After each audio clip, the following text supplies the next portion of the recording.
selanjutnya itu mengenai strateginya Pak Anas. Ya. Tentang yang dipersiapkan itu bagaimana? Ya, strategi yang saya siapkan yang pertama saya membuat media PPT yang menarik, Ya. anak yang suka visual dan juga menambahkan video agar pembelajaran lebih menarik. Yang kedua saya mempersiapkan alat peraga atau alat prakteknya berupa perubahan wujud benda, bisa berupa es batu dan juga minyak kayu putih dan juga alkohol seperti yang sudah saya praktekkan tadi. Jadi anak bisa praktek dan juga bisa membandingkan. Oh ternyata semuanya es batu yang semuanya padat bisa berubah menjadi cair, bisa juga alkohol yang semuanya cair bisa tiba-tiba menghilang secara gaib. Nah itu mungkin memancing kita untuk bertanya. Nah, setelah itu siswa mengelompokkan hasil temuannya tadi, ada yang berupa membaca buku, ada yang praktek dan juga ada yang melihat video dipraktekkan di depan kelas seperti itu. Ya, terus sekali Pak Anas tadi ya tentang tadi juga yaitu sekarang selanjutnya yaitu tentang aspek yang strategi, ya aspek strategi pembelajaran dari pengembangan tadi ya tentang tadi ya yaitu bagaimana tentang kenyamanan lingkungan yang belajar untuk memiliki bagaimana Pak Anas tadi? Ya, saya sesuaikan dengan minat belajar anak tadi. Jadi sebelum pembelajaran dimulai, saya sudah menanyakan tadi, siapa yang mau lihat video, gitu. Siapa yang mau praktek, gitu. Siapa yang mau baca buku. Jadi dengan memfasilitasi itu saya harapkan nanti siswa saya itu dapat belajar dengan nyaman dan sesuai dengan gaya belajar mereka sendiri-sendiri. Oh iya. Kita sama berarti sesuai dengan karakter itu juga dengan PSE ya Pak Anas ya. Dan penggunaan komunikasi yang positif. Ya, jadi udah Pak Anas yang tahu, jadi memang positifnya juga. Ya itu Pak Anas bagaimana Pak Anas tadi? Ya, jadi komunikasinya tadi berdasarkan gaya belajar siswa tadi yang ada suka lihat video, ada yang suka praktek, ada yang baca buku. Nah, hasil dari belajar mereka tadi saya suruh untuk mempresentasikan di depan dan ditanggapi oleh murid yang dengan gaya belajar yang berbeda-beda. Setelah itu, setelah semuanya berhasil dikomunikasikan, saya rangkum dan saya jelaskan di akhir seperti itu. Oh iya, bagus sekali Pak Anas. Tentunya itu tadi juga sudah yaitu Pak Anas tadi juga saya juga melakukan proses yaitu disiplin ya juga selain disiplin tadi Pak Anas apa yang dilakukan tadi dirinya di kelas itu gimana?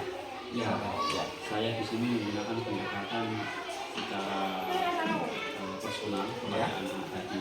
Jadi berbeda Pak antara anak yang suka melihat video dengan anak yang praktek. Anak yang praktek itu biasanya anak yang hyper. Ya. Hyper di sini kalau cuma disuruh lihat video membosankan. Jadi saya jadi dengan cara membuat praktek. Nah, praktek di sini saya juga dampingi karena saya tahu bahwa anak-anak itu ada yang bisa, ada yang ini. Jadi kalau saya lepaskan nanti kelasnya bisa bergaduh seperti itu. Jadi saya dampingi sesuai dengan minat dan gaya belajar masing-masing. Ya, sangat sekali Pak Anas. Tentunya saya menunjukkan motivasi Pak Anas sudah bagus, sudah bagus dan memberikan motivasi secara umum kepada siswa. Saya lihat tadi dari ilmunya juga. Selanjutnya mengenai yaitu catatan tadi ya Pak Anas ya. Ini juga saya menyertakan tentang beberapa refleksi dari Pak Anas ya. Jadi merasa tadi untuk Pak Anas tadi juga merasa senang. Jadi senang ini melaksanakan pembelajaran yang berdiferensiasi dan sesuai dengan PSE ya, pembelajaran sosial emosional. Jadi Pak Anas sosial emosional. Jadi Pak Anas juga seperti apa tadi Pak Anas?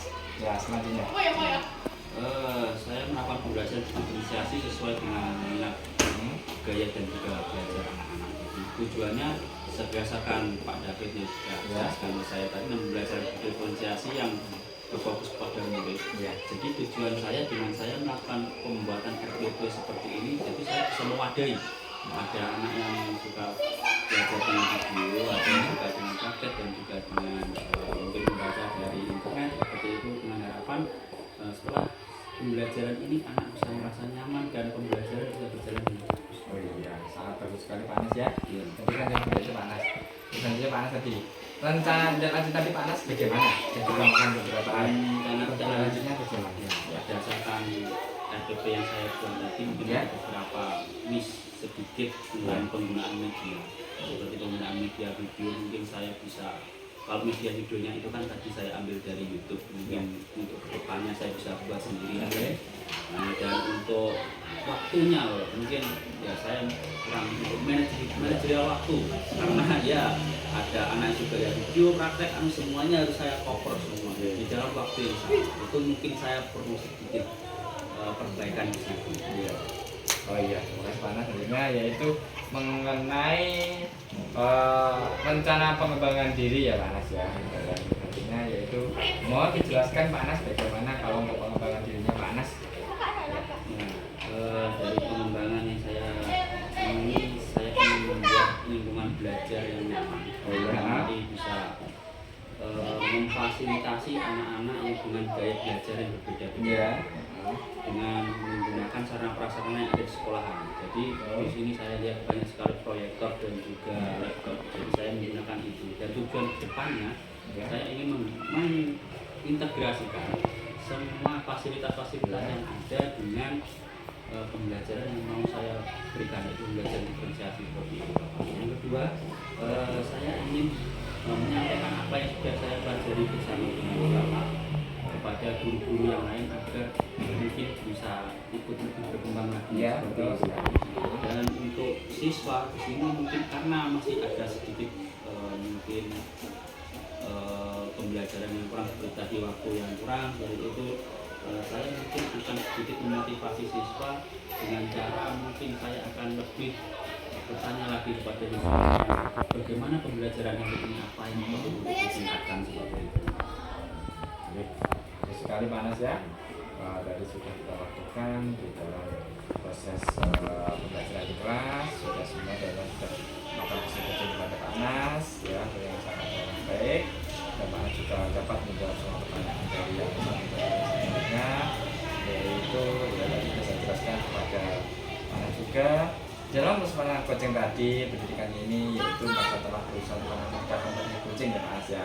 Ada present yaitu kita berfokus kepada Pak Anas juga, maka membaca lagi dan yang aktif juga ya, tadi sudah mengajar pertanyaan berbobot kepada Pak Anas mengenai coaching tadi seperti apa dan yang pulang baru. Terus sekarang Pak Anas tadi kan umpan balik kepada saya ya, alhamdulillah senang sekali dengan Pak Anas bisa melakukan yaitu observasi dan melakukan suatu coaching tadi Pak Anas ya. Karena di dalam belajar itu kalau kita tidak tahu permasalahannya, maka kita juga tidak akan bisa memahami yaitu tentang modul atau RPP kita buat ini apakah sudah berpihak kepada murid atau kan belum. Tadi kan Pak Anas juga sudah mengenai PSE, pembelajaran sosial nasional yang sudah bisa diterapkan kepada RPP yang sesuai Pak Anas dan bisa pembelajaran bisa berjalan dengan lancar.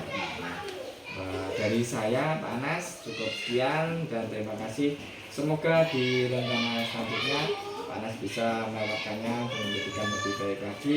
Sudah ada baik, sudah diterapkan lebih baik dan bisa dikembangkan menjadi lebih baik lagi. Dari saya yaitu Dr. Tasyo di CGP Akademian. Terima kasih. Assalamualaikum warahmatullahi wabarakatuh. Warahmatullahi wabarakatuh.